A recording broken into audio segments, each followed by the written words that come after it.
ప్రపంచ మార్కెట్లో రూపాయి విలువ మరింత పడిపోవచ్చని అంచనాలు వెలువడుతున్నాయి. గడిచిన 5 ఏళ్లలో 20% పతనం కాగా వచ్చే 5 ఏళ్లలోనూ ఇదే స్థాయిలో క్షీణించవచ్చని అంచనా.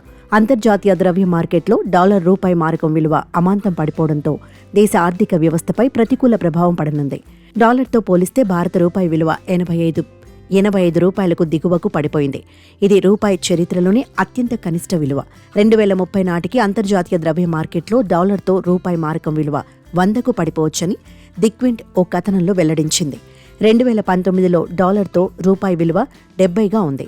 గడిచిన 5 ఏళ్లలో 20% పతనమై 85కు దిగజారింది. వచ్చే 5 ఏళ్లలోనే మరో 20% పడిపోయే అవకాశాలున్నాయని అంచనాలు వెలువడుతున్నాయి. 2029 డిసెంబర్ నాటికి 100కు దిగువకు పతనం కావచ్చని అంచనా.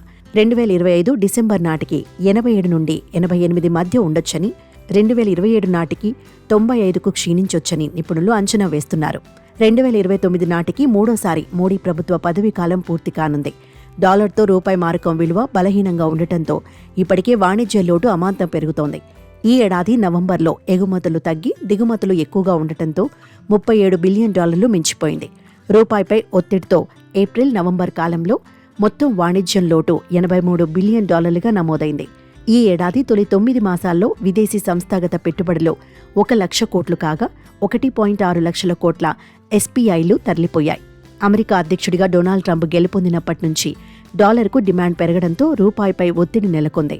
దీంతో గడిచిన 3 నెలల్లోనే ఆర్బీఐ వద్ద విదేశీ మారకం నిల్వలు $50 బిలియన్ తరిగిపోయాయి.